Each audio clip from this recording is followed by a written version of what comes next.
Voilà. Aujourd'hui, je vais faire avec vous la partie automatique du système mécanique. Une introduction sur cette partie. Normalement, j'ai laissé la partie, un chapitre de la partie mécanique qui porte sur l'énergétique des systèmes mécaniques ou bien énergie-puissance. Donc, je me suis dit, tiens, donc je vais laisser ça pour des séances en présentiel. Et puis, donc, j'ai choisi de présenter ce chapitre à distance, donc une introduction sur les systèmes mécaniques. Alors, normalement, j'ai téléchargé ça, donc en fait, sur le groupe, et vous étiez en fait sollicité de l'imprimer ce cours pour cette séance. Bon, voilà. Alors, je commence ma présentation. Donc, cette partie porte sur l'automatique du système mécanique, en particulier l'asservissement des systèmes linéaires, continus et invariants. Alors, nous allons étudier les systèmes linéaires. Cela veut dire que ces systèmes sont régis par des équations ou des lois de comportement linéaires, des équations différentielles linéaires. Et si c'est continu, donc en fait, cela veut dire que ces lois de comportement sont continues dans le temps. Et invariant, c'est-à-dire ces paramètres ne varient pas au cours du temps. C'est pour ça qu'on l'appelle les systèmes SLCI, système linéaire continu et invariant. Bon, je commence avec quelques définitions. Donc l'automatique, c'est quoi? C'est la science qui étudie les automatismes. Et c'est quoi un automatisme? C'est un dispositif technologique qui remplace l'opérateur humain dans la conduite d'une machine ou d'un processus ou d'une installation industrielle. Donc, voilà, processus, c'est quoi? C'est l'ensemble de l'installation que l'on doit piloter. Et il est caractérisé par des lois de comportement et des lois physiques, mathématiques et des signaux d'entrée et de sortie entre les éléments qui constituent votre processus. Donc, les signaux d'entrée peuvent être des signaux qu'on chapeaute, qu'on peut commander, donc tel qu'il est consigne. Par exemple, moi, je viens à mon système, je donne une consigne. Moi, je donne la consigne. Donc, je maîtrise, je chapeaute cette consigne.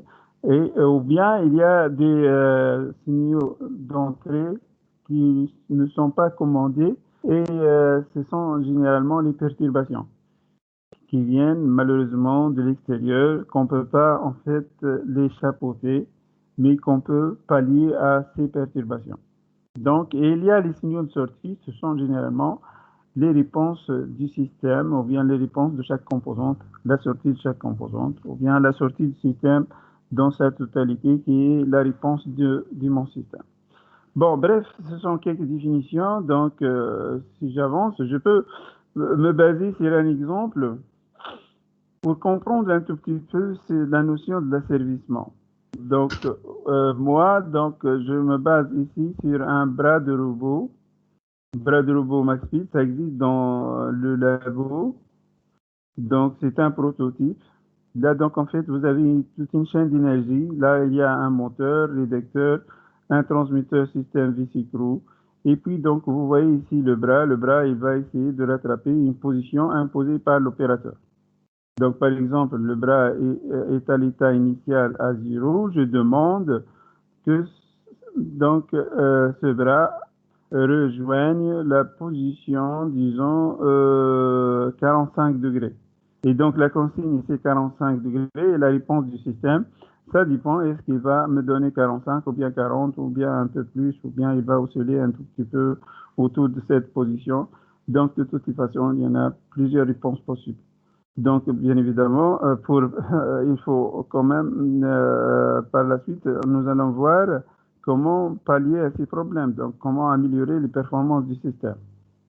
Bon, aussi, il y a un capteur qui est généralement placé ici, un capteur de position angulaire, qui va permettre de mesurer instantanément la position angulaire du bras.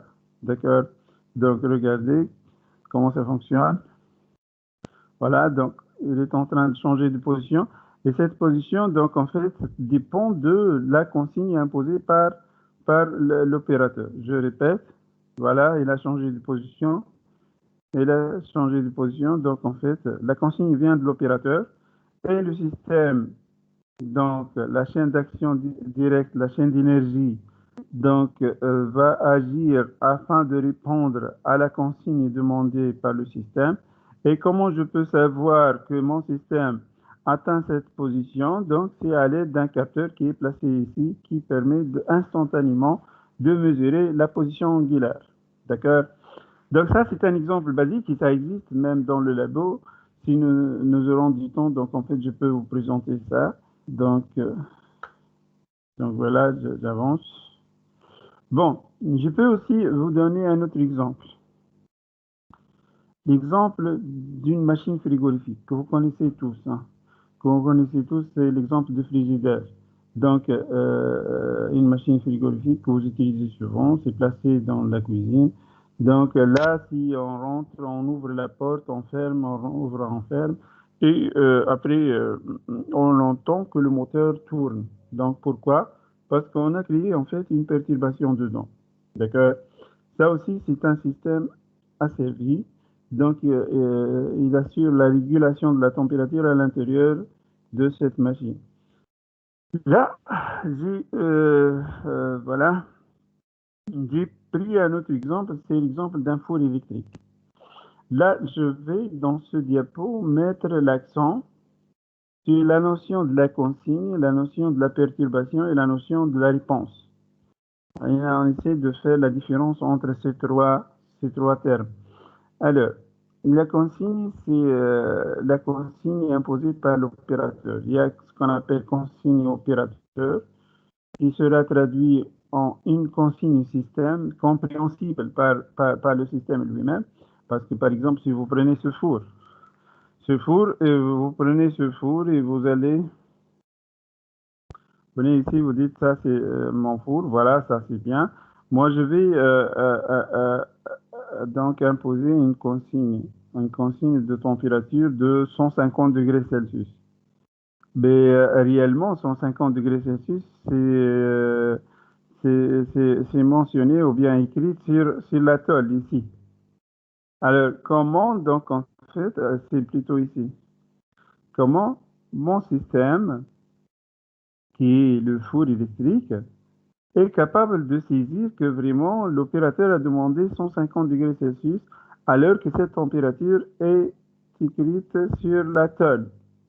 Donc, c'est un peu bizarre, c'est un peu absurde que le système arrive à lire ce qui est écrit sur la tôle. Donc, ça, c'est absurde.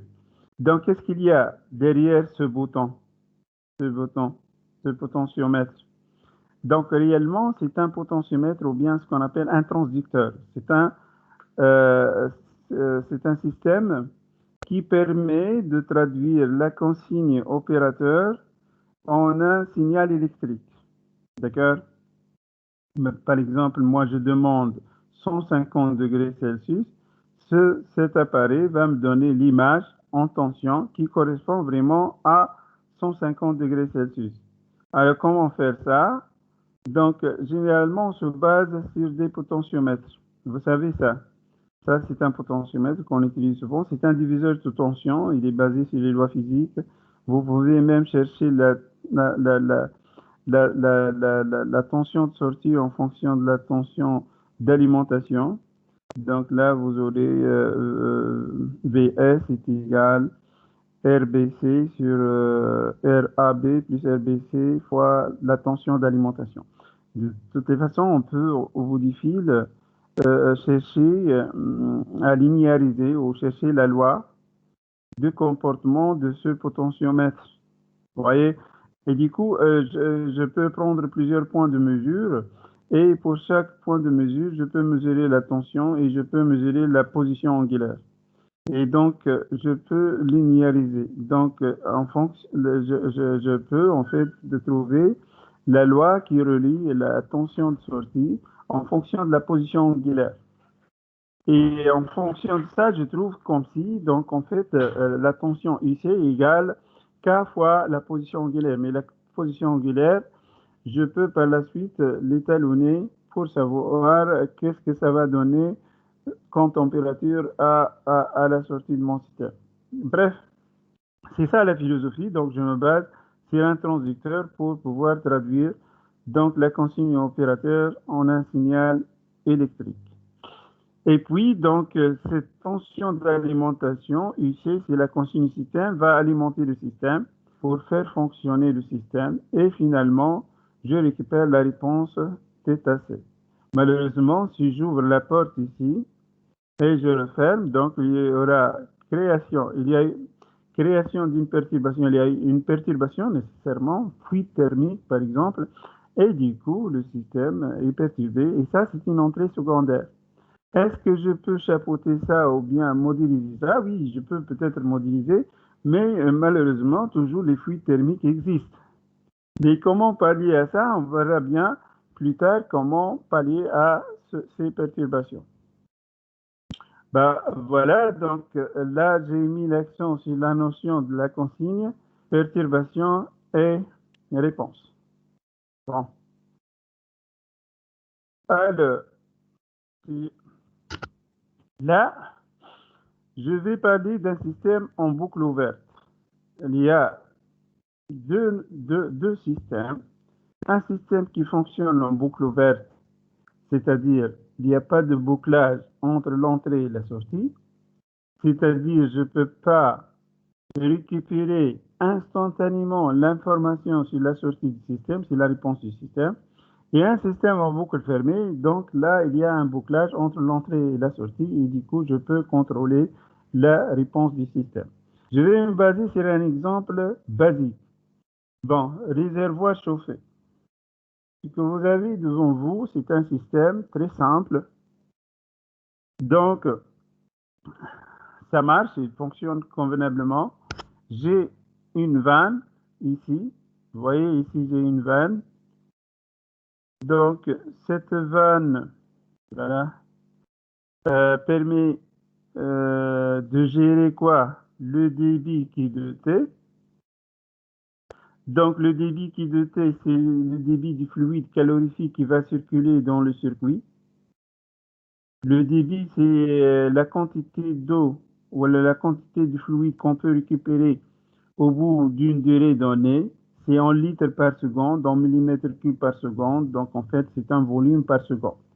Comment je peux mesurer ça? Je peux, en fait, ouvrir la vanne et récupérer une quantité d'eau au bout d'une durée donnée. Je suppose que le débit, l'écoulement est uniforme et du coup, donc, je peux dire que le débit est égal, par exemple, 1 litre par, ou 0,1 litre par seconde. D'accord? Et le paramètre d'entrée, c'est quoi? C'est l'angle alpha de t. C'est l'angle d'ouverture de la vanne. Donc là, je vais ouvrir la vanne. Je vais faire un quart de tour, par exemple, et j'ai un débit qui de t. Mais si j'augmente encore l'angle d'ouverture de la vanne, si je fais un demi-tour, j'aurai un autre débit. D'accord? Donc ici, le débit dépend de l'angle d'ouverture de la vanne. Est-ce que je peux ici déterminer la loi qui modélise le comportement de la vanne? Qui peut me répondre? Comment donc faire pour déterminer une loi qui modélise le comportement de la vanne? Qui peut me répondre?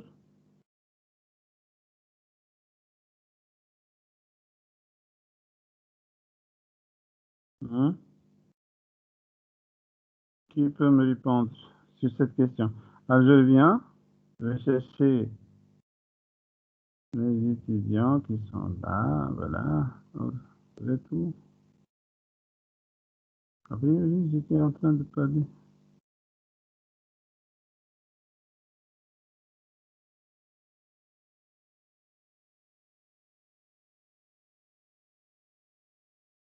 C'est bon, vous m'écoutez? Apparemment, il y a un problème. Hein? Non, ça marche? C'est bon? Oui, monsieur, ça va. C'est bien. Aïe. Alors, ma question est la suivante. Est-ce que vous pouvez me proposer un protocole expérimental qui permet de déduire la loi qui représente Q de t en fonction de alpha de t? C'est-à-dire, par exemple, je peux dire Q de t égale A fois alpha de t. Avec A, par exemple, il est égal à 5 ou le 2,5 ou la 10-3, je ne sais plus rien. Et ça dépend des unités alpha en degrés ou bien en radians et Q de t en litres par seconde ou bien, d'accord? Ben, c'est très simple. La loi, généralement, on peut la récupérer à partir du document constructeur. C'est lui qui nous donne ça. Donc, c'est lui qui fait l'expérience. Ou bien, nous-mêmes, si on n'a pas ça, on peut faire ça. Comment? Donc, en fait, c'est très simple. Donc, je prends la vanne et j'essaie de chaque fois mesurer le débit. Donc, je prends une vanne, j'essaie de l'alimenter par un écoulement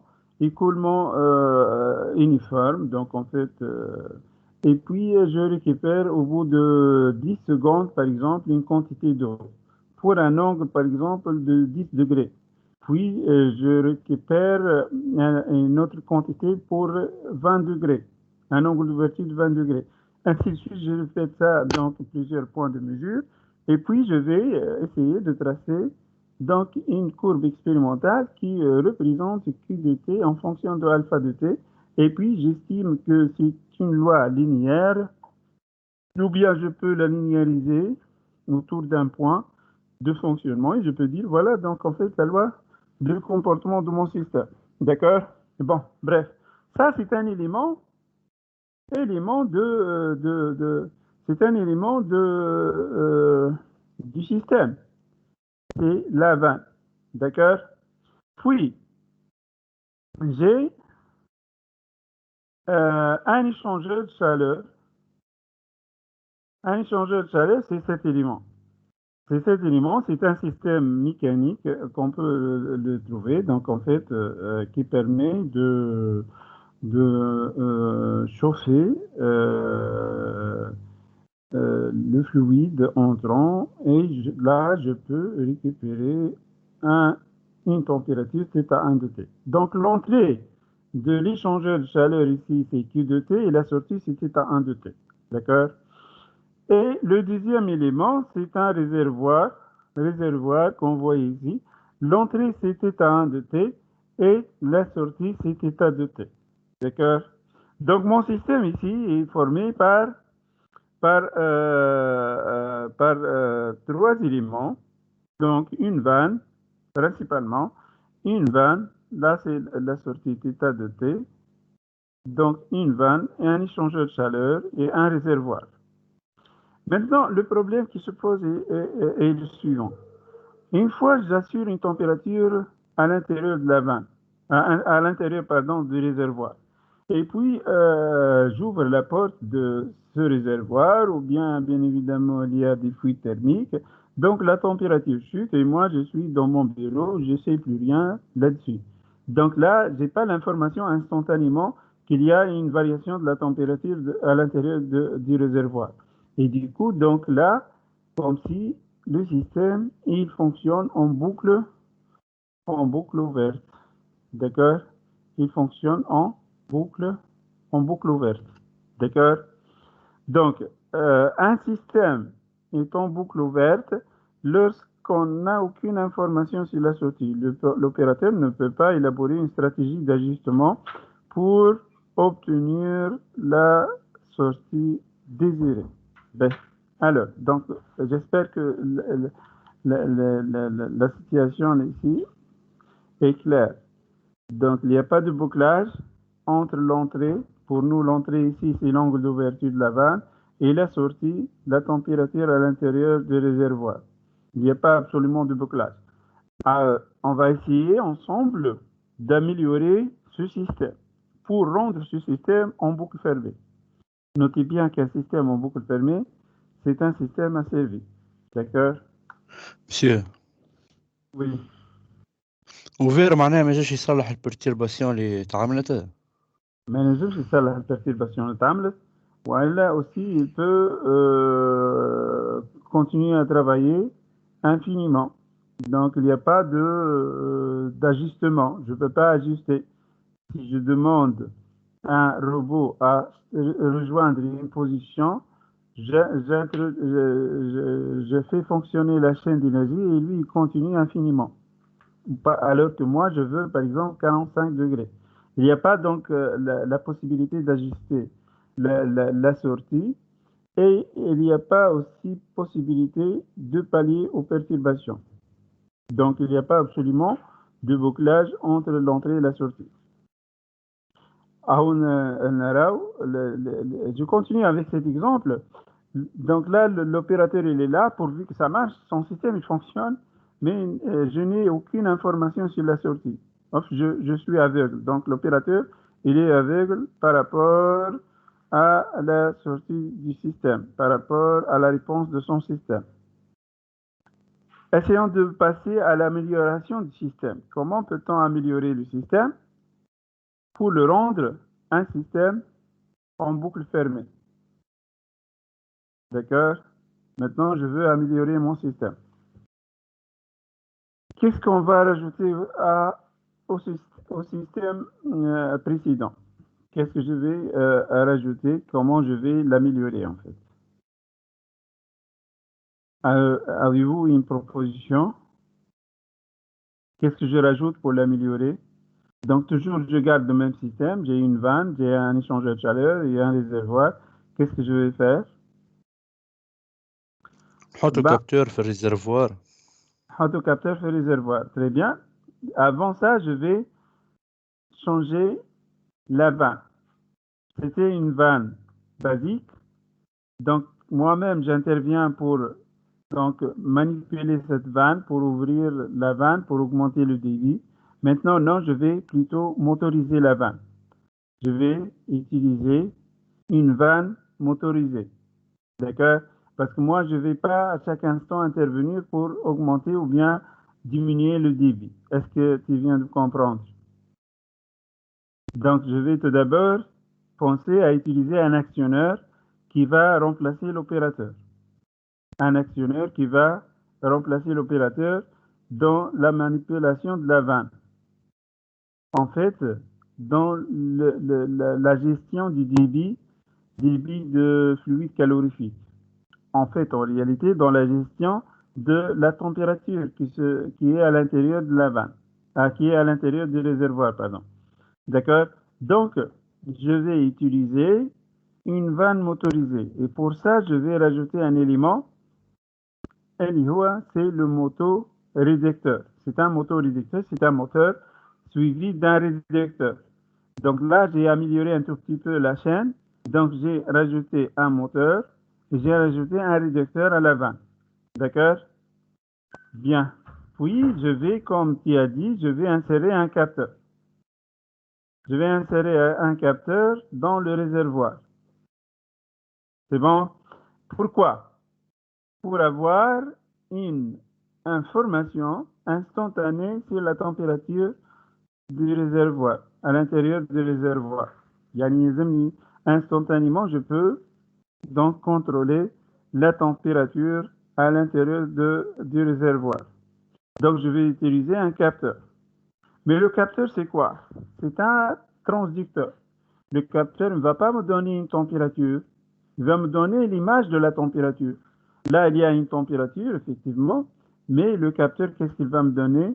Il va me donner une tension, qui est l'image de la température. Puis, qu'est-ce que je vais utiliser? Je vais utiliser, là, c'est l'opérateur. Il vient ici, il va imposer une température consigne.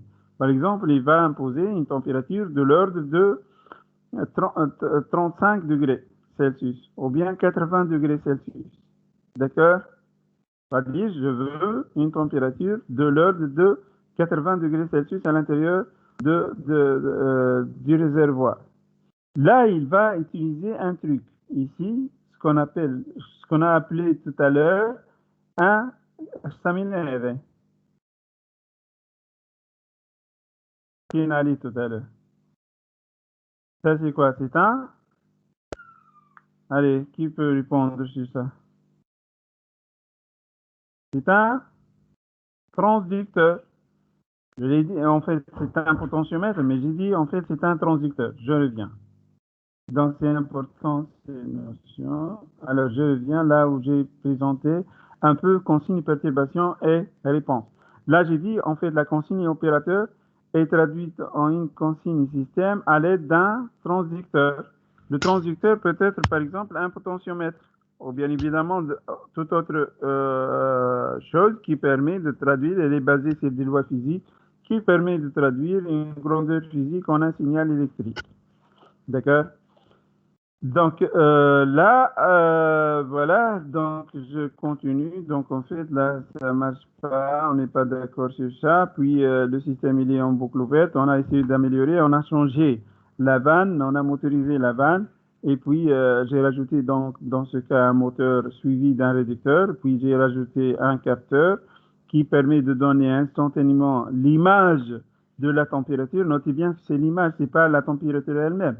Mais si je connais l'image, je peux savoir donc l'antécédent. Je peux savoir θ égale à combien. Donc la valeur de θ.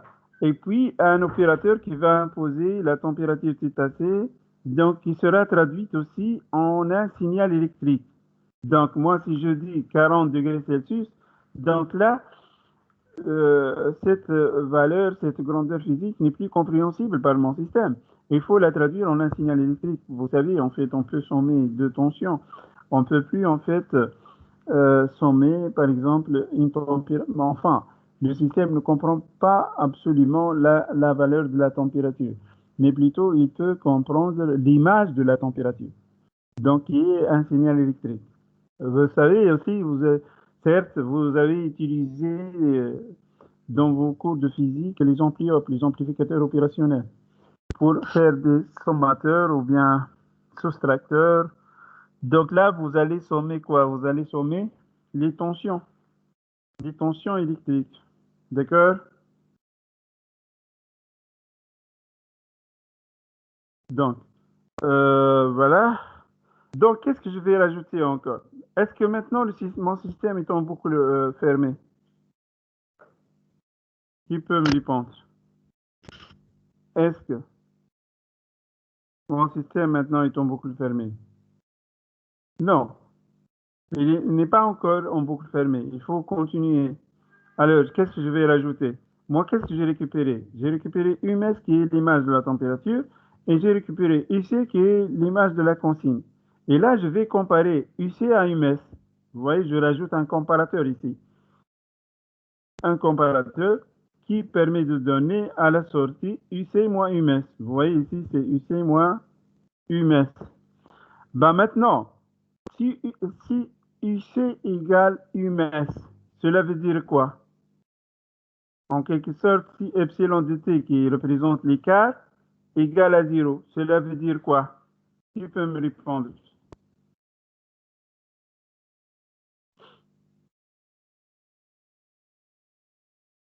Qui peut me répondre? Ajoute un correcteur.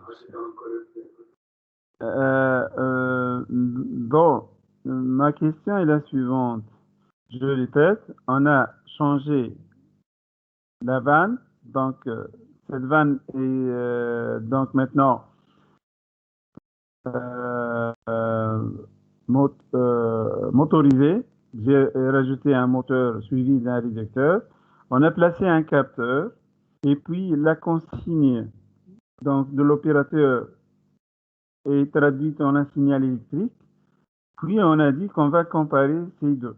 Donc qu'est-ce que je vais faire ici? Je vais comparer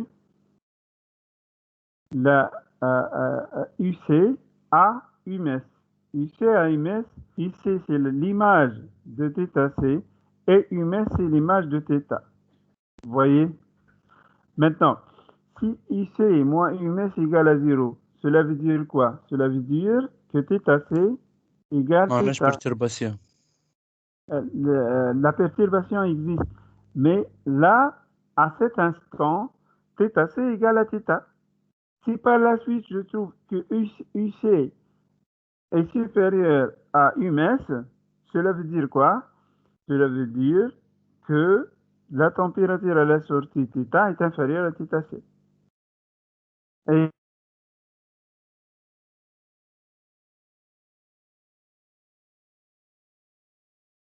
amplificateur ou bien un correcteur. Par la suite, on va parler de ça donc convenablement. Alors, un ampli ou bien un correcteur qui permet d'amplifier le signal à la sortie du comparateur afin de faire fonctionner l'actionneur ou bien le préactionneur de votre système pour faire fonctionner le moteur éjecteur. Alors, basiquement, un moteur alimenté avec une tension, qu'est-ce qu'il fait? Il tourne. D'accord? Si, si U de T égale à 0, cela veut dire quoi? Que epsilon égale à 0. Cela veut dire que U de T égale U mès de T. Cela veut dire quoi? Cela veut dire que θC égale θ. Dans ce cas, le moteur ne tourne plus. Pourquoi? Parce que la tension d'alimentation du moteur est nulle. Mais si j'ai un petit problème, il n'y a pas vraiment d'égalité entre UC et UMS, cela veut dire entre θ et θC. Dans ce cas, le moteur tourne dans le bon sens afin d'augmenter ou bien diminuer le débit. Le débit qui est T pour gérer la température θ1 et donc pour gérer θ, pour pallier au problème de perturbation, au problème donc d'anomalie qui survient en fait sur votre système. D'accord? Bon. Donc notre système, il est comment maintenant? Notre système, il est Fermé. en boucle fermée. Vous voyez, il est fermé. Donc moi, je mets l'accent sur des notions. Donc c'est une introduction pour comprendre un peu la notion d'un système en boucle ouverte, en boucle fermée et d'un système asservi. Un système en boucle fermée, c'est un système asservi. D'accord? Donc, l'asservissement, c'est quoi? Si je donne une consigne ici, donc mon système, il essaie de répondre à la consigne imposée par l'opérateur. Il essaie de rejoindre cette consigne. D'accord? Pour autant, malheureusement, il y a toujours des perturbations. Même si les perturbations surviennent, alors le système va agir de telle sorte qu'il va corriger corriger le système afin de garder la température demandée par l'opérateur. Ben oui, donc plus tard, nous allons parler des performances d'un système asservi. Bien évidemment, nous voulons un système qui soit performant, c'est-à-dire rapide, stable et précis. Il faut donc en fait jouer sur pas mal de paramètres pour améliorer ses performances. Toujours, nous voulons un système performant au bout du fil. Nous voulons qu'il soit donc en fait rapide, stable et précis. Ça, je vais le détailler plus tard. D'accord? Là, j'avance. J'espère que c'est clair cette notion. C'était un système qui travaille en boucle ouverte. On l'a amélioré. Et voilà, cet opérateur, il est heureux. Pourquoi? Parce qu'il arrive vraiment à suivre la réponse du système et il l'ajuste en conséquence, hein, afin d'avoir une égalité entre la consigne et la réponse du système. Donc voilà, c'est ça, grosso modo, donc en fait, un système qui fonctionne en boucle fermée. Et là, je me suis basé sur un exemple devant vous, donc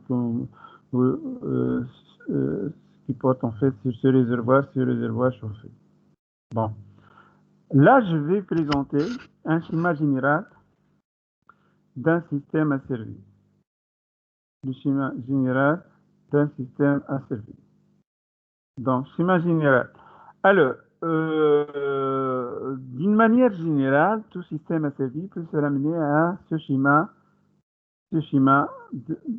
bloc, disons, ce schéma devant vous, c'est le schéma général d'un système asservi. Alors, là, généralement, on trouve la consigne opérateur. C'est l'entrée 1, mais aussi il y a une perturbation qui joue le rôle d'une entrée 2, et vous trouvez aussi la sortie, c'est la réponse du système. Ça, ce sont les signaux donc, de votre système, d'entrée et de sortie. Mais à l'intérieur, qu'est-ce qu'il existe? Il existe la chaîne d'action directe. La chaîne d'action directe qui vient après le comparateur. Vous voyez ici, il y a le comparateur, donc cette chaîne vient après. Il y a le préactionneur. Vous vous rappelez bien de la chaîne d'énergie, chaîne d'information. Donc, vous l'avez vu, je pense, en première année, l'année passée. Et là, donc, en fait, on met l'action sur la chaîne d'énergie. Vous trouvez le préactionneur qui prépare l'énergie nécessaire pour faire fonctionner l'actionneur, qui permet de distribuer, donc, en fait, l'énergie. L'actionneur, il prépare l'énergie nécessaire pour faire fonctionner le processus physique. Le processus physique, ça dépend, il est régi par des lois physiques, qui peut être en fait loi de la thermodynamique, loi de la mécanique, loi de l'électrocinétique, ça dépend du système. Et puis, malheureusement, il y a une perturbation qui vient de perturber un tout petit peu la réponse du système. Donc ça, c'est la chaîne d'action directe. Mais avec ça, on rajoute ce bloc qui représente le correcteur. On va parler de ça plus tard. Ce correcteur, il est choisi afin d'améliorer les performances de votre système. D'accord? Donc là, on va faire tout un chapitre dessus, comment améliorer les performances du système. Bien. Et ça, c'est la chaîne d'action directe. Mais en bas, donc, vous voyez ici que vous avez la chaîne d'information, chaîne de retour. Donc, chaîne de retour. Donc là, c'est la chaîne de faible puissance. Là, j'ai un capteur. Principalement, c'est un capteur qui permet de récupérer l'information sur la sortie et il va la traduire en un signal électrique et qui va être comparé avec l'image consigne système qui est l'image de la consigne opérateur. Grosso modo, c'est ça. Donc, il y a la chaîne d'action directe, c'est la chaîne d'énergie. Il y a un transducteur, souvent on l'utilise ici pour traduire la consigne opérateur en un signal électrique. Et il y a un capteur qui fait partie de la famille des transducteurs lui-même aussi, donc qui permet de traduire un signal électrique en un signal, une grandeur physique en un signal électrique ou bien la sortie du système en un signal électrique. Donc tout système peut se ramener à ce schéma général qui est un schéma général d'un système à service. Ben, je vais présenter quelques exemples. Donc on va essayer ensemble de faire des exercices pour mettre en place un schéma donc d'un système à service. Bon. Est-ce que vous avez des questions ici? Ben, pour mieux comprendre, je vais traiter des exemples. Bon. Alors, moi, j'ai mis en place... Donc, le document que vous avez téléchargé, c'est le suivant. Donc, je l'ai placé dans le groupe. Alors, ben voilà, donc moi, j'ai quelques définitions. Puis, vous avez la notion du système en boucle ouverte. Donc, et puis, vous avez ce schéma qui représente un système en boucle ouverte. C'est l'exemple d'un réservoir chauffé. Et puis, j'ai essayé un peu de parler un peu du système en boucle fermée. Peut-être que ce n'est pas le même schéma, mais c'est le même principe. Donc, et puis, j'ai parlé un tout petit peu de quelques définitions. C'est quoi un transducteur? C'est quoi un régulateur? C'est quoi un préactionneur? Actionneur et processus physique. Et voilà, là, vous avez devant vous la chaîne, le schéma général d'un système à servir. D'accord? Bien. Remarque ici, ça c'est important de parler de ça. Pourquoi? Parce que, bon, pour comprendre un tout petit peu le plan de secours, donc qu'est-ce qu'on va faire exactement dans cette partie qui s'étale peut-être sur 8 séances, entre 8 et 10 séances, d'accord, de 2 heures, environ 20 heures de cours. Donc, pour comprendre un tout petit peu la philosophie ou bien l'approche que je vais utiliser pour assurer ce cours. Alors, il y a quand même, pour étudier les systèmes asservis, qui sont supposés, en fait, dès le début, j'ai dit ça, qui sont supposés des systèmes linéaires, continus et invariants. Comme je l'ai dit, linéaire, c'est-à-dire il est régi par des équations linéaires, des équations différentielles linéaires, et continu, c'est que ces équations sont continues dans le temps.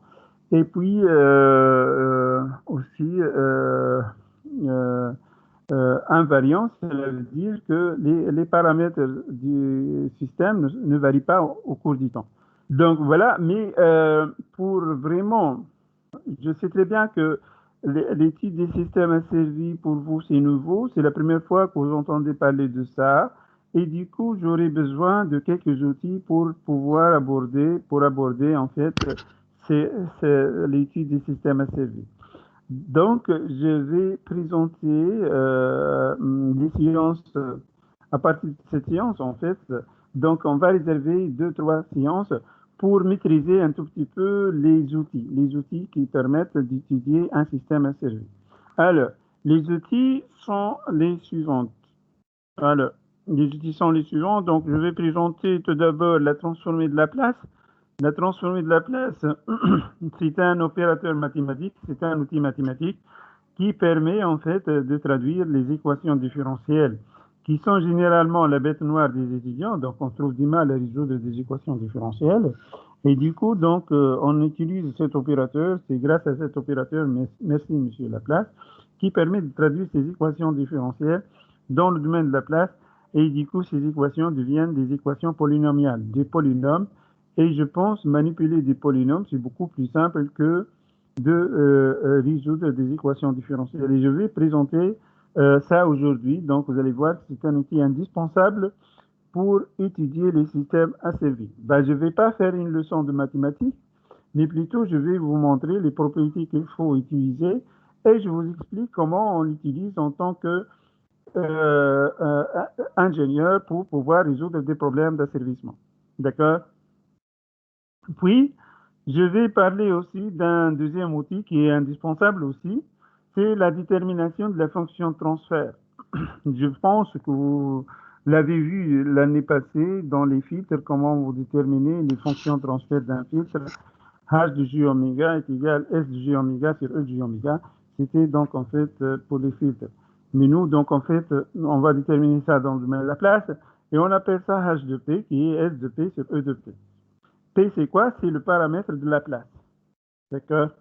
Et puis, on va aussi parler de ce qu'on appelle simplification de schéma bloc.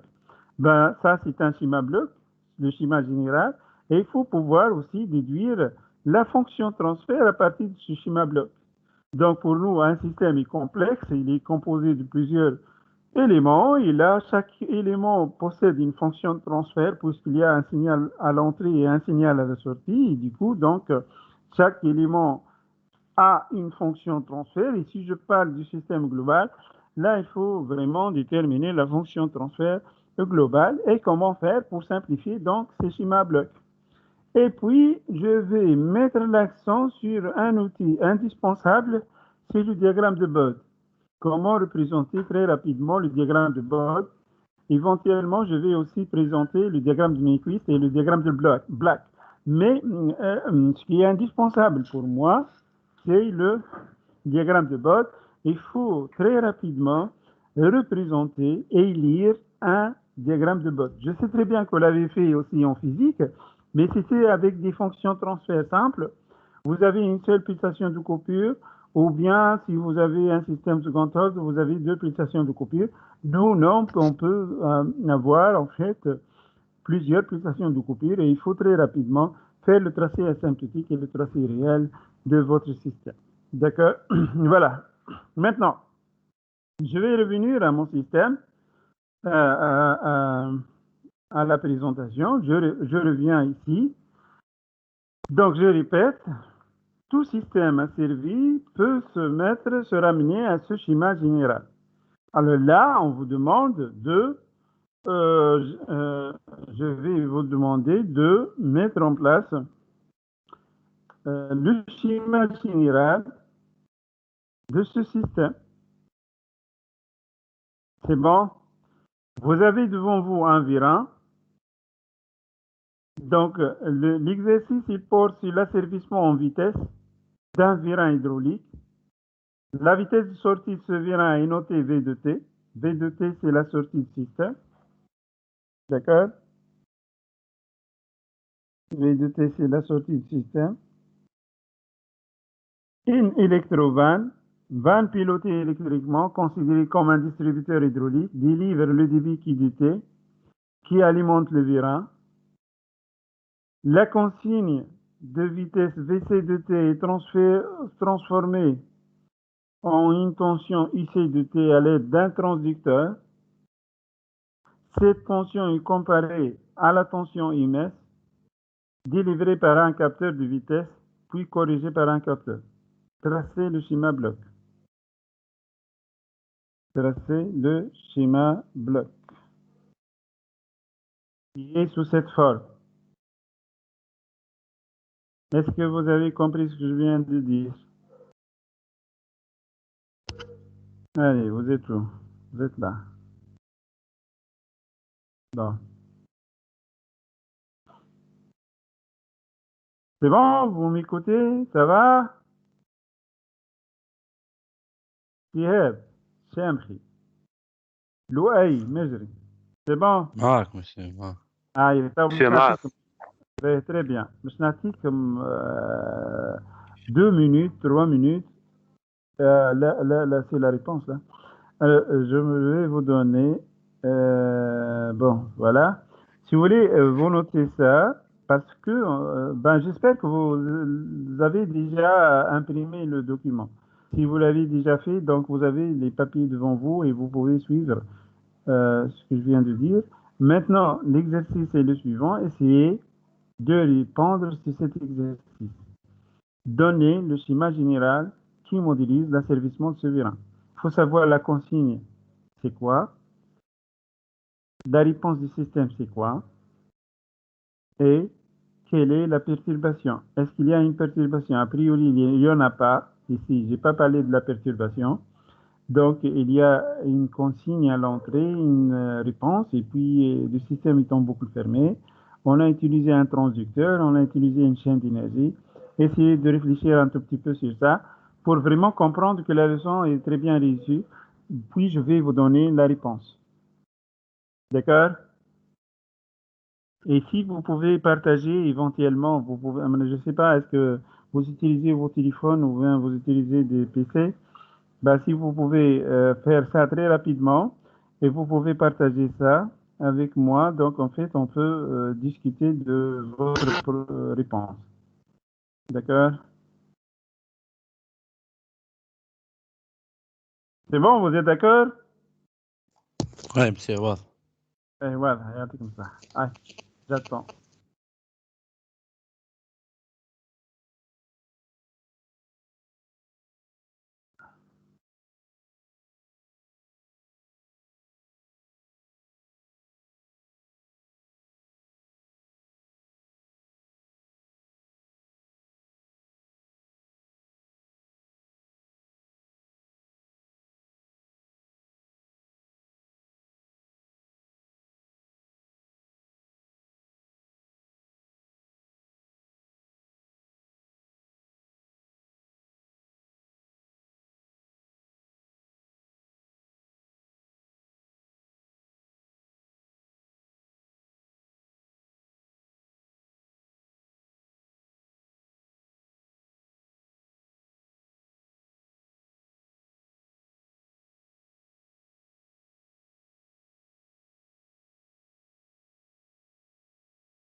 Alors, rebonjour.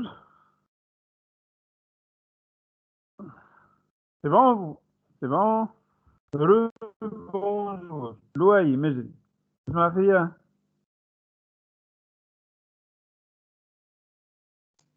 Oui, monsieur. C'est bon, ok. حضرت الكوريجي تم شكون بعث لي الريبونس نتاعو؟ حد؟ Ben, j'espère que vous avez préparé une réponse. C'est bon, Mejri? Ah, regardez, je vais vous donner. Monsieur, Hein? يا أخي الفيران actionneur. Vera, c'est l'actionneur. ولكن هو il est piloté par une vanne électrovanne. C'est une électrovanne qui va faire fonctionner le vérin. L'électrovanne ici, c'est un Réactionneur. réactionnaire. Tout à fait, c'est ça. Donc, il dit voilà, donc elle est à la chaîne d'énergie. Voilà, la consigne est transformée en tension à l'aide d'un transducteur. Vous avez un transducteur avant le comparateur. Cette tension comparée est émise délivrée par un capteur, puis corrigée. Vous avez un correcteur à placer après le comparateur. C'est bon? Voilà la réponse. La réponse est devant vous.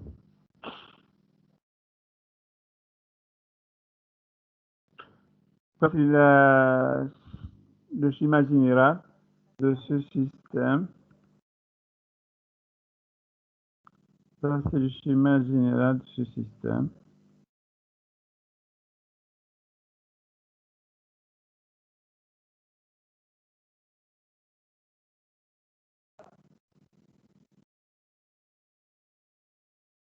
C'est bon?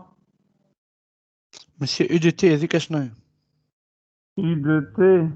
Oui, U de T. U de T, c'est... Voilà, j'ai pas électrovanne. parlé de ça. J'ai pas parlé de ça, mais cette électrovanne est pilotée électriquement. C'est-à-dire une tension électrique qui va piloter ça. Moi, j'ai pas mentionné ça, j'aurais dû en fait l'écrire ici, piloter électriquement avec une tension I de T. Donc l'électrovanne, elle fonctionne avec une tension. Donc c'est pas mentionné là, c'est pas méchant. Donc l'électrovanne va délivrer un débit de T qui va faire fonctionner le vérin. Le vérin, à la sortie du vérin, ici, je vais mesurer la vitesse. D'accord? Donc c'est la vitesse V de T. Donc il y a une vitesse, mais je vais mesurer avec un capteur de vitesse pour récupérer une tension IMS qui est l'image de V de T. Donc la vitesse est en mètres par seconde et je vais par exemple utiliser un accéléromètre pour avoir donc si vous voulez la tension, ou bien je vais utiliser un capteur de vitesse à 10 fois pour Monsieur oui. monsieur الأخي لازم ثم ريجولاتور ما عندناش perturbation يعني ديما موجود زعما ذاك. شنو الريجولاتور؟ le correcteur. الكوركتور مع Le correcteur avec le comparateur, c'est le régulateur. Oui, اي لازم موجود. toujours. ما عندناش perturbation. Oui, il n'y a pas de perturbation, mais est-ce que les performances sont suffisamment, donc est-ce que votre système est suffisamment performant? C'est-à-dire, est-ce qu'il est, est-ce que, bien évidemment, tu vas imposer des critères, donc tu veux que ton système qu'il soit rapide, qu'il soit précis, par exemple, si tu veux que la tige bouge avec une vitesse de, par exemple, 0,5 mètres par seconde. Mais réellement, tu as fabriqué le système et tu trouves qu'il n'est pas vraiment, qu'il ne répond pas parfaitement à ce critère. Donc, il n'est pas précis. Donc, tu as demandé 5 mètres par seconde, lui, il fait 4 mètres par seconde. Donc, tu essaies de l'améliorer. Donc, c'est grâce à ce correcteur qu'on peut améliorer tout ça. Et puis, c'est peu qu'il n'est pas stable. Il n'est pas stable, donc en fait, il est à la limite de la stabilité, il est mal amorti, et il fait des vibrations et beaucoup de choses comme ça. Donc en fait, et du coup, tu peux jouer sur le correcteur pour améliorer ça. Donc le correcteur, toujours, c'est une composante indispensable pour améliorer les performances de votre système. Que ce soit, donc, en fait, il y a une perturbation ou non. Mais voilà, la notion de perturbation permet de comprendre très rapidement donc, la notion d'un système en boucle fermée et d'un système en boucle ouverte. Puis, bon, est-ce que c'est bon? Est-ce que vous avez tous fait ce schéma? Essayez de prendre note.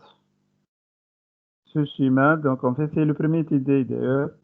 Donc, comment mettre en place, modéliser un système asservi avec un schéma bloc, un schéma général pour comprendre un tout petit peu ça.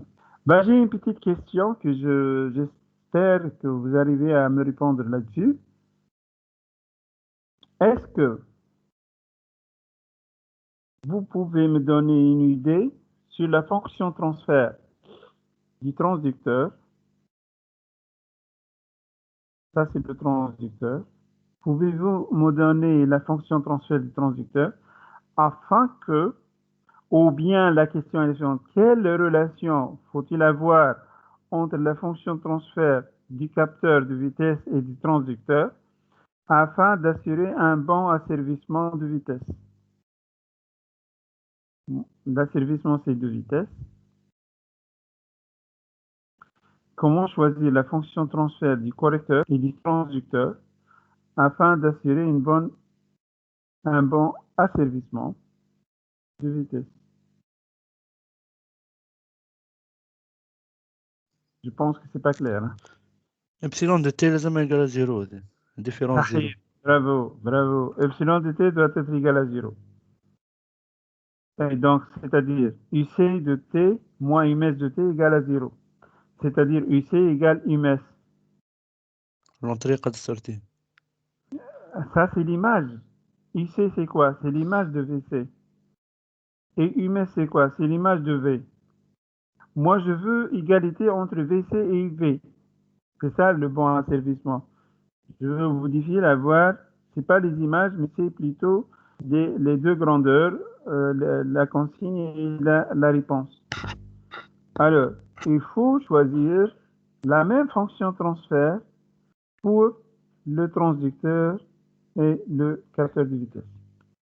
Parce que UMS, c'est l'image de V à travers la fonction transfert du capteur. Et UC, c'est l'image de VC à travers la fonction transfert du transducteur.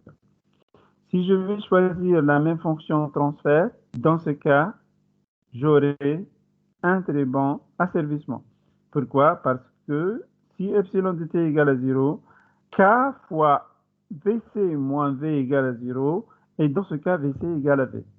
Si je choisis vraiment la même fonction transfert, donc du correcteur et du transducteur et du capteur, dans ce cas, j'aurai un système, un très bon asservissement de vitesse pour mon système. C'est bon? واضح monsieur. Voilà, très bien. Alors, je passe pour l'exemple suivant. Natique encore un peu du temps pour répondre sur ça. Alors, j'essaie de lire un tout petit peu ça. Alors, l'exercice porte sur l'asservissement en vitesse d'un axe tournant. Toujours, je fais l'asservissement en vitesse. L'entraînement est assuré par un moteur. J'ai dans la chaîne d'énergie un moteur, suivi d'un réducteur. Le réducteur, c'est après le moteur. La consigne oméga C, ça c'est la consigne imposée par l'opérateur, est donnée au travers un potentiomètre angulaire. J'ai un potentiomètre angulaire qui permet de traduire la consigne en un signal électrique. Une génératrice tachymétrique, ça c'est un capteur. La génératrice tachymétrique, c'est un capteur placé après le réducteur qui permet de mesurer instantanément la vitesse angulaire à la sortie.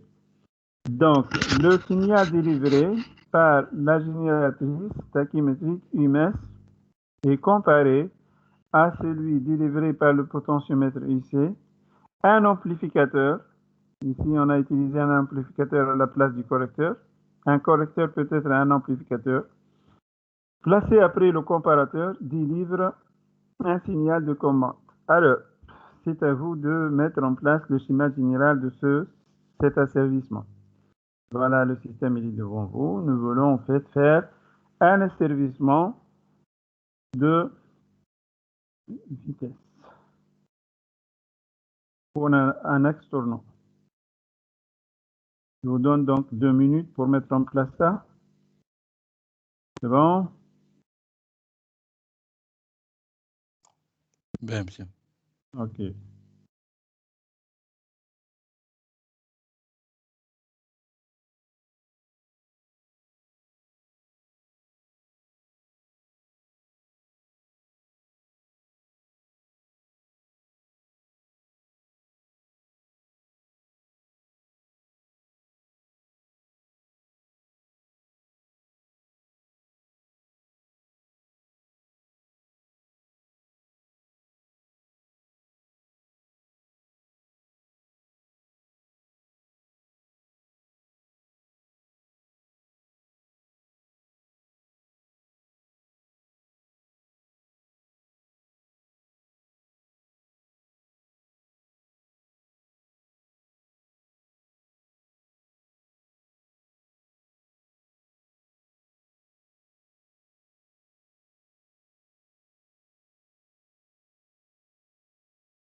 C'est bon, vous avez terminé?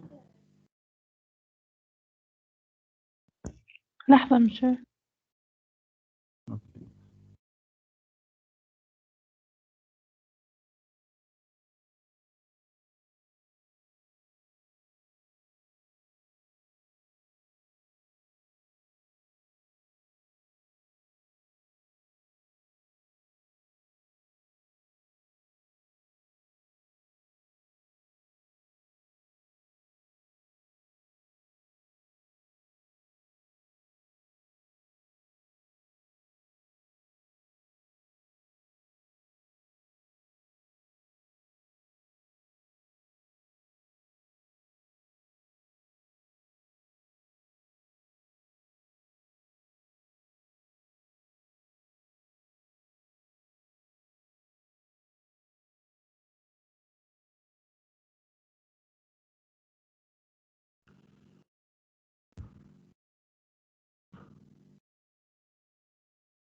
Allez, c'est bon?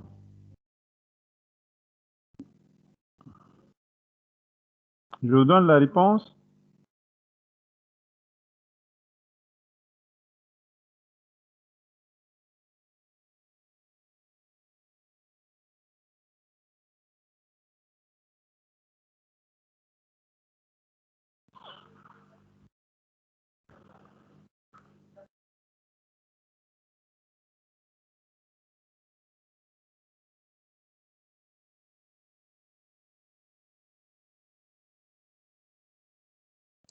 Monsieur, شنو هي الريدكتور؟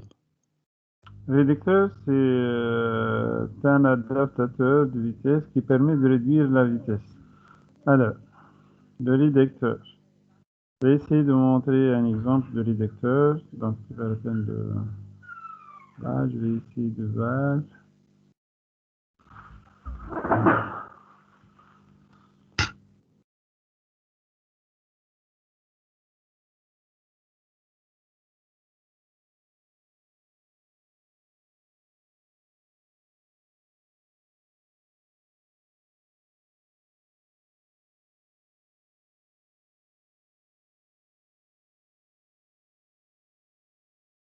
Le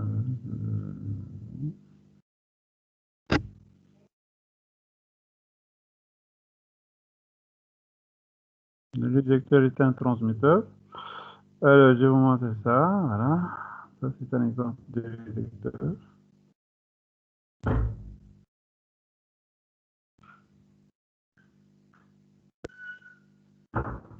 يتحط في بلاصة بروسيسوس فيزيك. Bon, processus physique,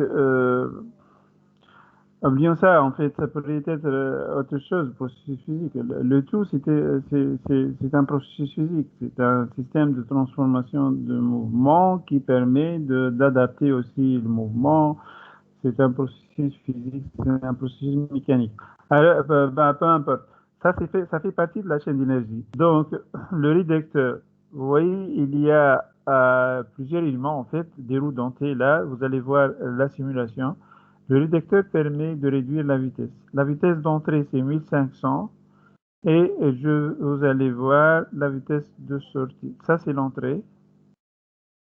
Ça, c'est l'entrée, c'est à partir de là. Ça, c'est la sortie. Vous allez voir un peu la simulation, comment ça fonctionne. Vous voyez, celle-là tourne beaucoup alors que celle-là, la vitesse est réduite. D'accord? Ça, c'est un exemple de réducteur de vitesse. D'accord? Ben, je peux vous montrer un autre exemple.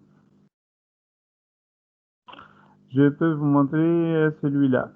Ça, c'est un réducteur de vitesse. Celui-là. C'est un système à vis, roue vis sans fin. Le moteur est aimanté par là, donc il va faire tourner cet axe. Vous voyez, cet axe tourne rapidement, alors que vous regardez la sortie, c'est par là. La sortie, c'est par là. Vous voyez, là, on fait beaucoup de tours, alors que là, donc, on n'arrive pas même à faire un tour complet. D'accord? C'est une réduction, donc un rapport de réduction de vitesse énorme. Mais en contrepartie, nous aurons un couple important à la sortie, puisque si je suppose que le rendement est égal à 1, donc il y a conservation de puissance, puissance à l'entrée égale puissance à la sortie. Donc le couple à l'entrée, ça va être faible, mais le couple à la sortie va être plus important, puisqu'ici, la puissance à l'entrée, c'est le couple fois la vitesse angulaire. Et là aussi, la vitesse, la puissance à la sortie, c'est le couple fois la vitesse à la sortie. Puisqu'on a réduit la vitesse, nécessairement le couple augmente. Et vous pouvez voir aussi les dimensions. L'arbre d'entrée a un diamètre nettement inférieur à l'arbre de sortie. Pourquoi? Parce que le couple transmis par l'arbre de sortie est important. D'accord? Puis je peux aussi vous montrer un autre. اش معناها مسيو الكوبل قوي؟ ولا اقوى معناها الفورس نتاعو؟ Hey, couple, c'est force fois distance, Newton-mètre. Si tu prends par exemple une voiture pour monter une pente, donc tu vas diminuer la vitesse. Tu vas changer de vitesse et tu vas passer à faire par exemple deuxième ou voire même première. Pourquoi? Parce que tu vas augmenter en contrepartie. Tu vas augmenter le couple.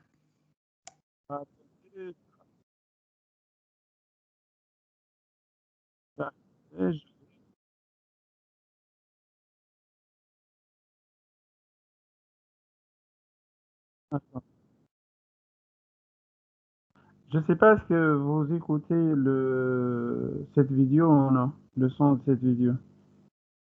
Vous écoutez plus rien. Hein? لا مسيو نسمع كيف الصوت. Ben, je vais repartager l'écran de nouveau. Attendez, je vais repartager de nouveau. Je vais inclure le son. Et voilà. Donc maintenant, vous allez voir le fonctionnement. C'est un mécanisme, c'est important de comprendre un tout petit peu. Mécanisme destiné à modifier la vitesse de rotation entre l'entrée et la sortie. C'est bon, vous écoutez maintenant le son de la vidéo. Hein? Oui, monsieur. Pour mieux comprendre ce mécanisme, L'un des composants de la boîte de vitesse est l'arbre primaire qui sert à l'arbre d'entrée lié au moteur via l'embrayage. Elle transmet l'énergie mécanique du moteur à l'arbre intermédiaire, ensuite via les engrenages à l'arbre secondaire ou l'arbre de sortie qui entraîne les 2 ou 4 roues de la voiture. L'embrayage sert à accoupler ou désaccoupler l'arbre primaire et le moteur.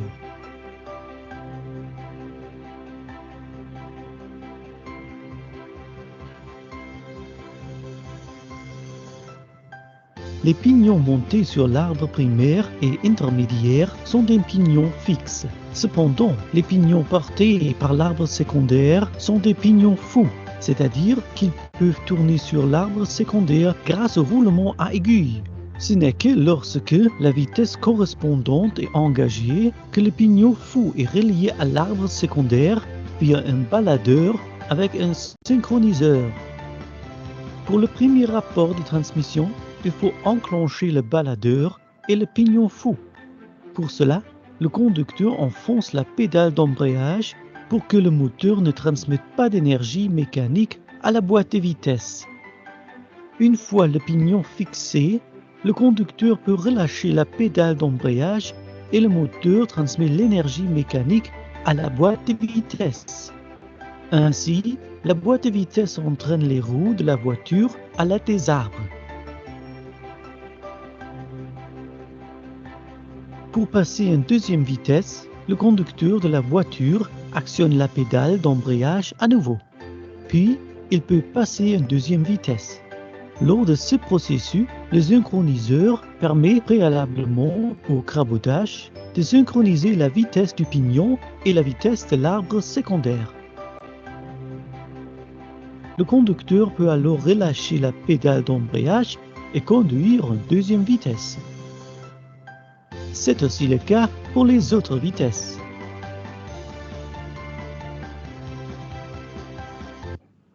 Voilà un peu le fonctionnement d'un réducteur et d'une boîte vitesse. C'est bon? Alors, on reprend. Hein? Alors, je vous donne la réponse. J'espère que vous l'avez déjà terminé. Hein? Voilà la réponse. Alors, si vous avez des questions, n'hésitez pas. Hein? Alors, l'entrée ici, c'est la consigne, c'est une vitesse angulaire en radians par seconde. La vitesse de sortie, c'est une vitesse aussi angulaire, du même genre. Alors, nous avons utilisé un potentiomètre ici pour traduire la consigne en un signal électrique, UC. Et puis, nous avons utilisé une génératrice tachymétrique pour traduire la vitesse de sortie en un signal électrique UMS. Puis, pour la chaîne d'énergie, nous avons un moteur suivi d'un réducteur. La vitesse de sortie, c'est lié directement en mégahertz. Vous voyez ici, c'est lié à l'arbre de sortie du réducteur. Et nous avons utilisé un amplificateur afin d'amplifier le signal à la sortie du comparateur. L'amplificateur ici, il joue le rôle d'un correcteur. Le moteur, c'est un actionneur. Le réducteur, c'est un adaptateur qui fait partie aussi de la chaîne d'énergie. C'est un transmetteur aussi, on peut dire. Et puis, voilà. Est-ce que vous avez une question dessus? J'espère que vous l'avez déjà fait correctement. C'est bon? Oui, C'est monsieur. bon. Ben, très bien. Alors, j'ai une question. Comment peut-on choisir la fonction transfert du potentiomètre et de la génératrice tachymétrique afin d'assurer un bon asservissement entre oméga C et oméga R? La réponse va être: il faut choisir une même fonction de transfert. Bref, donc là, j'ai présenté un peu la philosophie générale d'un système asservi pour comprendre un peu vraiment que c'est indispensable, c'est important en fait de savoir cette partie, de maîtriser cette partie qui permet vraiment de modéliser des systèmes réels. Comment peut-on arriver à faire l'asservissement d'un système?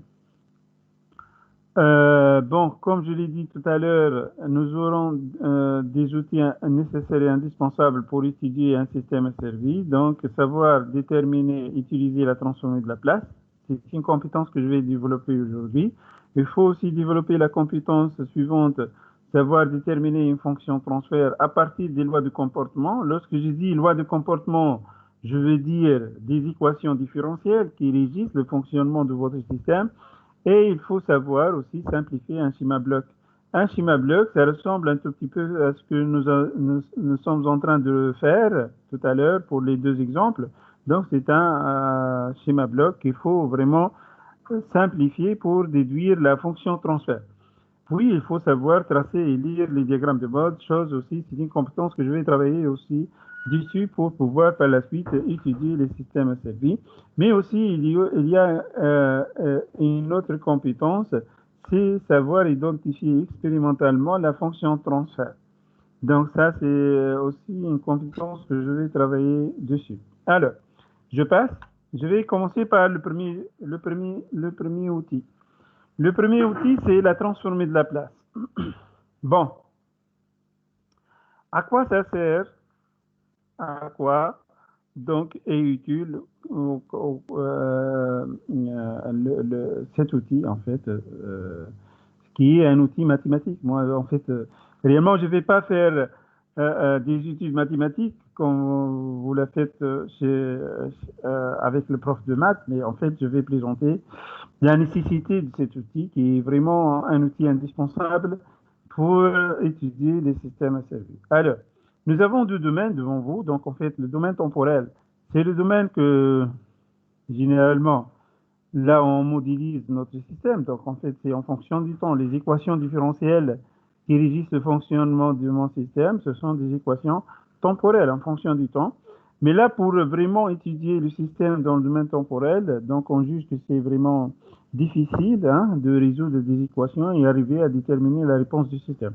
Donc pour cela, on va passer dans un domaine symbolique, le domaine de la place, qui permet de très rapidement résoudre les équations et trouver la réponse. Donc je vais vous montrer comment donc la philosophie l'approche. Alors, nous, qu'est-ce qu'on fait? Donc nous avons un système, on fait la modélisation. Donc la modélisation, là, je vais appliquer le PFD, par exemple, les théorèmes de l'énergie cinétique, les lois de Kirchhoff, choses que vous connaissez déjà, donc les lois de la physique.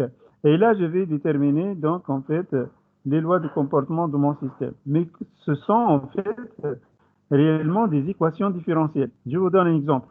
Donc, ce sont des équations différentielles comme ces équations.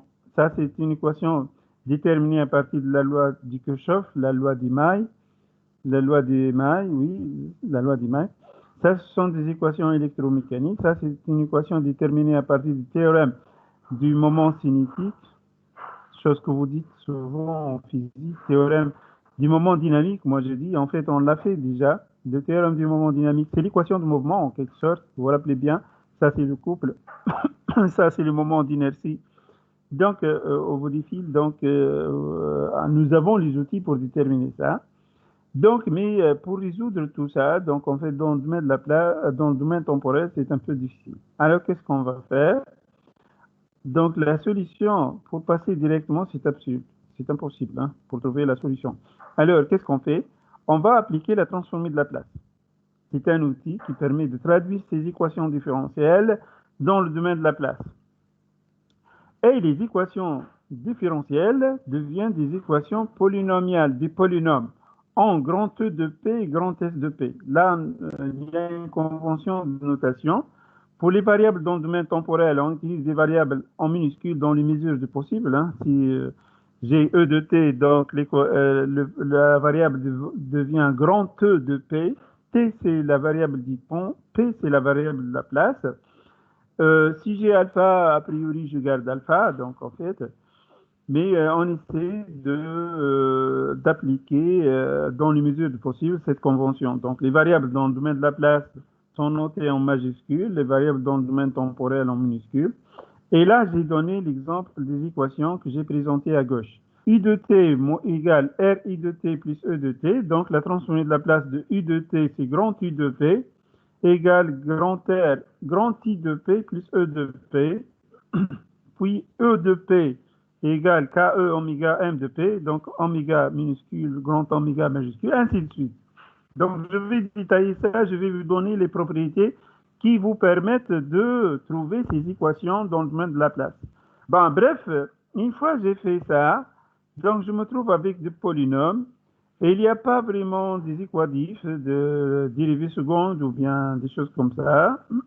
Donc, je peux très rapidement déterminer la fonction transfert h de P qui est S de P sur E de P. S de P sur E de P. Puisque c'est un polynôme, très rapidement, je peux déterminer cette fonction transfert. Mais attention, cette fonction transfert, c'est pas comme celle que vous connaissez déjà en physique, vous dites h de g oméga, mais là je dis h de P qui égale S de P sur E de P.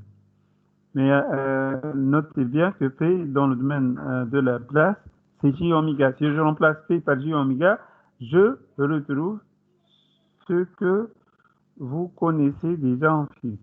D'accord? Bien. Admettons que j'ai calculé H de P, qui est une fraction rationnelle. E de P, c'est l'entrée. Moi, je chapeaute E de P. Je connais parfaitement E de P. C'est l'entrée que je vais imposer. Donc, qu'est-ce que je connais maintenant? Je connais H de P et je connais E de P. Et du coup, je peux calculer S de P. Donc, S de P, c'est quoi? C'est H de P fois E de P. D'accord? Mais attention, S de P, c'est pas S de T. S de P, c'est la réponse de mon système dans le domaine de la place. Alors, je vais appliquer maintenant la transformée inverse pour ramener S de P à S de T. Donc, qu'est-ce que j'ai appliqué? J'ai appliqué deux fois, transformée directe pour traduire les équations différentielles du domaine temporel au domaine de la place. Les équations différentielles deviennent des équations polynomiales. Puis je vais appliquer la transformée inverse pour trouver la solution. Bon, voilà l'approche. Non seulement ça, aussi, vous allez voir, donc, on va utiliser le domaine de la place pour étudier les performances du système, à savoir la stabilité, la précision et la rapidité. D'accord? C'est clair? Ça, c'est la philosophie générale. Maintenant, il faut passer aux propriétés qu'il faut utiliser pour faire cette démarche. C'est bon?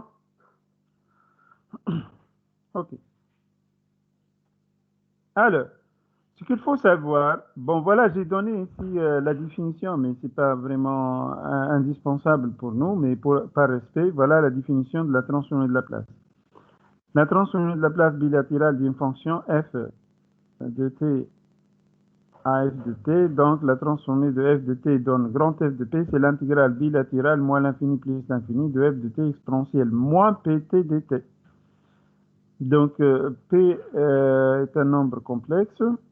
Pour nous, donc, il n'y a pas du temps négatif, on va prendre du temps positif et donc unilatéral de 0 à plus l'infini, de f de t exponentielle moins pt dt. Mais on ne va pas utiliser cette définition pour calculer les transformées de la place. Vous allez me dire, mais comment, monsieur? Pour les transformées de la place, on vous donne un tableau. Vous voyez ce tableau. On vous donne des fonctions usuelles, même dans le concours, on vous donne ça. On vous donne ce tableau. Dans l'IDS, on vous donne ça. Donc, vous avez les fonctions usuelles, par exemple, f de t égale à k. La transformée de la place, ça donne k sur p. D'accord? F de t égale kt. La transformée de la place, c'est k sur p carré. C'est pas à prendre, mais plutôt, on vous donne ça, ce tableau à utiliser. D'accord? La transformée de la place de exponentielle moins at, c'est 1 sur p plus a. D'accord? C'est 1 sur p plus a. Donc, ça, c'est un tableau. Normalement, c'est un cadeau. On vous donne ça. Ne vous inquiétez pas. Donc, en fait, on ne va pas vous solliciter à apprendre ça. Bien. Maintenant, je vais présenter les propriétés. Donc, l'opérateur de la place est linéaire. Cela veut dire quoi? Que la transformée de la place de la somme de deux fonctions, c'est la somme de la transformée de la place. La transformée de lambda f, c'est lambda la transformée de la place. La transformée de 0, c'est 0. Mais la transformée de la place de 1, c'est 1 sur p. La transformée de la place de 1, k égale à 1, c'est 1 sur p. D'accord? Attention à ça. Mais la transformée de la place de 0, c'est 0. Théorème du retard, je vais présenter. Bon, je présente ça quand même. Une fonction retardée. Une fonction retardée, ça existe dans les systèmes asservis. Bon, généralement, si une fonction retardée, qu'est-ce que ça veut dire une fonction retardée? Par exemple, moi j'attends à cette fonction qu'elle apparaisse ici, donc alors que ça c'est f de t, mais malheureusement elle fait un petit retard ici, et puis elle vient, c'est la même fonction qui vient, mais avec un retard. Donc pour ça, on l'appelle f de t moins tôt. D'accord? C'est la même fonction, mais elle a fait un retard. Comme si tu attends ton ami devant l'institut à 8h, mais il ne vient pas à 8h, il vient à 8h15, mais toujours c'est ton ami qui vient en retard. Mais c'est ton ami avec un retard. Donc en fait, c'est exactement ça. Donc la fonction, c'est la même fonction, mais malheureusement, elle ne vient pas ici, elle ne vient pas d'apparaître à l'instant 0, mais elle fait un petit retard de taux. Et donc, c'est pour ça qu'on l'appelle f de t moins taux. Si je prends t égale à taux, f de taux, donc en fait, si je note ça, g, donc g de taux, donc ça va être f de taux moins taux, c'est f de 0, et donc toujours, elle me donne la même réponse. Mais c'est une fonction retardée. Donc, la transformée de la place d'une fonction retardée, c'est pas la peine de démontrer ça, mais vous pouvez toujours s'amuser à faire ça. C'est exponentielle moins taux p, grand f de p. F de p, c'est la transformée de la place de la fonction non retardée. Taux, c'est le retard. Taux, c'est le retard. Bref, voilà, donc on peut revenir dessus une autre fois. Puis aussi, je peux calculer les limites. Limite d'une fonction dans le domaine temporel. Je peux calculer la limite dans le domaine de la place. La limite de f de t lorsque t tend vers 0, c'est égal à la limite de p f de p lorsque p tend vers l'infini. Donc, pf de p, c'est la transformée de la place de f de t. Et donc, la limite de pf de p, lorsque p tend vers l'infini, c'est la limite de f de t lorsque t tend vers 0. Et puis, vous avez la limite aussi à l'infini, c'est la limite de pf de p lorsque p tend vers 0. Donc, c'est ce qu'on appelle théorème des valeurs initiales et finales. Et ça, c'est indispensable parce que nous aurons besoin de ça pour calculer la réponse de mon système au régime permanent. Lorsque, à l'infini, lorsque le temps tend vers l'infini, qu'est-ce que ça va donner? Puis, je peux parler de la dérivation et de l'intégration. Pourquoi? Parce qu'en fait, je vais manipuler des équations différentielles. Et les équations différentielles contiennent des morceaux de dérivées secondes, dérivées premières, ou bien donc en fait, même voire plus. Bon, voilà. Là, je vais vous donner la formule de la transformée de la place de la dérivée sans simplification. Puis, je vais vous donner une simplification. Souvent, on l'utilise. Alors, la transformée de la place de la dérivée de f de t sur dt, c'est pf de p moins f de 0, moins f de 0 plus. D'habitude, on dit moins f de 0 plus. Moi, j'ai simplifié ça. La transformée de la place de la dérivée seconde, c'est p carré f de p moins p f de 0 plus moins f prime de 0 plus pour la dérivée seconde. Pour l'intégration, on divise par p. La transformée de la place de la dérivée, c'est f de p sur p plus f de 0 sur p. Attention ici pour les propriétés, on vous invite vraiment à savoir ça. On ne vous donne pas ça. D'habitude, on ne vous donne pas ça. Mais par ailleurs, pour le tableau, on vous donne ça. Donc, là, c'est une simplification qui, souvent, on se place dans les conditions d'Heaviside, conditions initiales nulles.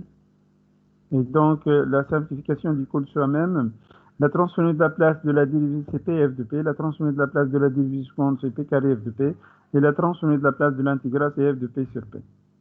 Bref, c'est tout concernant la transformée de la place. Il ne faut pas vraiment beaucoup galérer pour maîtriser ça. Donc, c'est pas ça. En fait, je peux vous montrer. Il y a des livres dessus. En fait, nous ne voulons pas vraiment. On utilise l'essentiel pour étudier les systèmes à service. C'est pas en fait notre approche, c'est de faire les mathématiques. Alors, je peux éventuellement donc vous montrer un document, mais Mais franchement, vous n'êtes pas censé vraiment d'investir beaucoup dans ce truc, quoi. J'espère que je le trouve très rapidement ici. Est-ce qu'il y a ici transformé de la place? J'espère que je l'ai ici. Ah voilà, celui-là je pense. C'est un document. Ben, vous n'êtes pas vraiment censé d'investir beaucoup. C'est pas notre souci. Donc c'est plutôt notre souci c'est autre chose. Ça c'est un collègue français qui a fait un effort dessus. Donc voilà, transformation de la place. Il y a beaucoup de choses. 39 pages. Là. Qui n'a pas écrit son nom. Mais enfin, donc, voilà, donc, il parle même de l'espace de Schwartz, donc les distributions, tout ça, distribution régulière, beaucoup de mathématiques. Si pour les gens qui sont vraiment intéressés, je peux vous donner ce document, pas de souci. Mais ce que j'ai présenté, c'est largement suffisant pour étudier les systèmes services, d'accord? Voilà. Donc, et un peu partout, on ne fait pas ça. Mais juste pour les gens qui ont la volonté d'aller plus loin ou veulent vraiment... Donc, je suis à votre disposition, je peux vous donner ces choses, d'accord? Bref, essayons de voir maintenant les applications.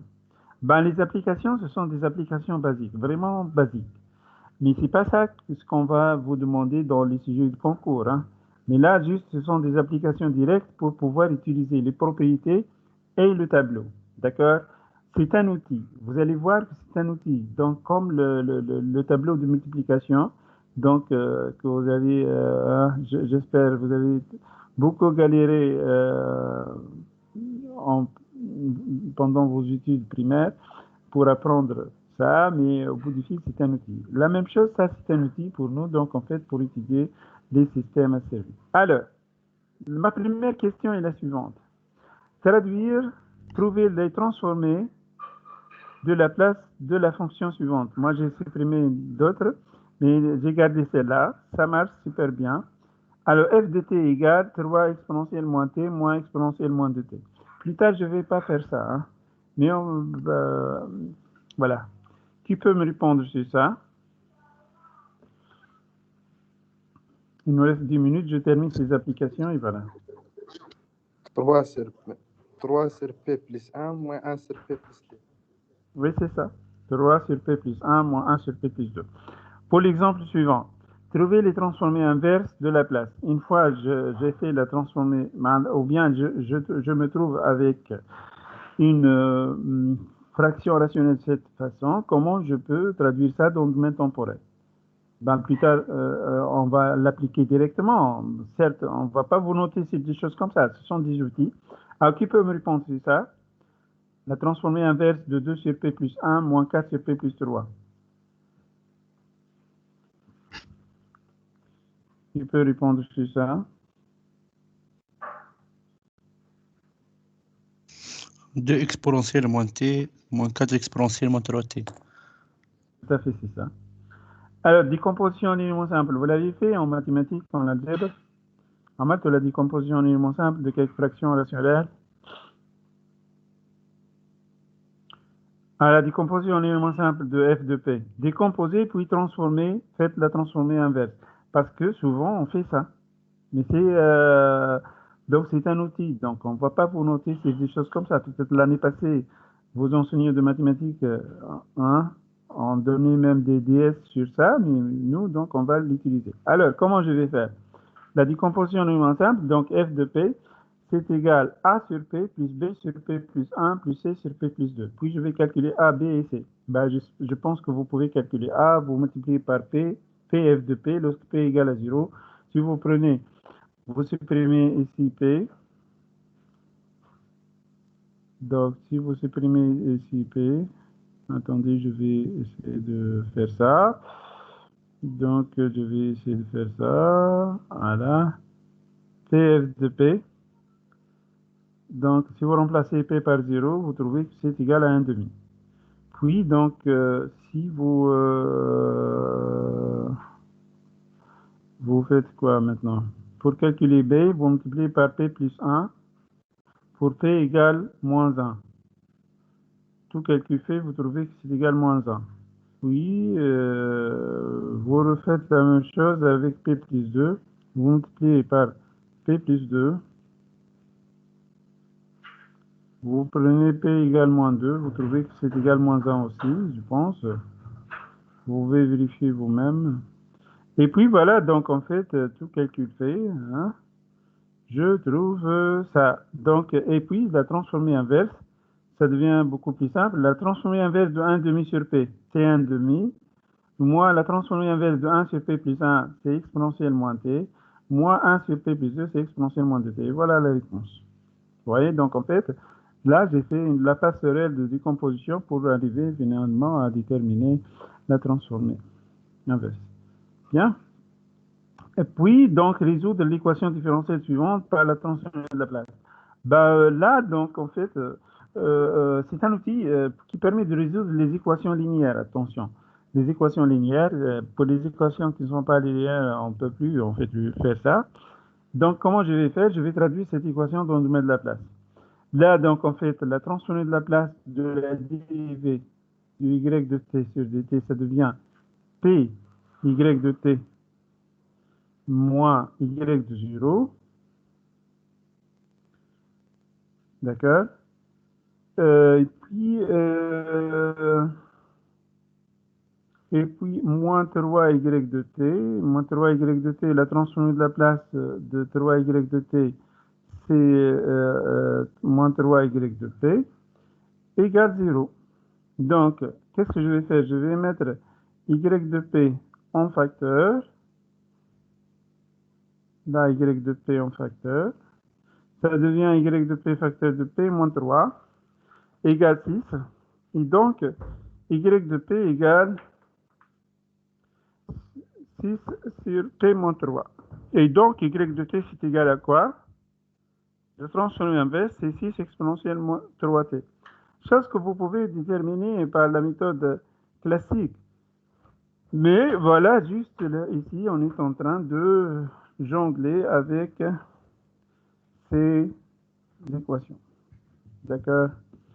Bon, bref, j'espère que la séance s'est très bien passée avec vous. Donc, j'espère que vous m'avez compris parfaitement. Voilà. Donc, j'ai profité quand même, mais il faut qu'on avance. Donc, j'ai fait une bonne partie. Donc, il reste à la séance prochaine. On va parler, je vais faire quand même des applications, et on va parler de la fonction transfert. J'espère qu'on revienne en présentiel. Et là, peut-être je vais quand même avancer dans la partie automatique. Je vais laisser quand même le dernier chapitre qui porte sur l'énergétique des solides indéformables. Je vais le traiter plus tard.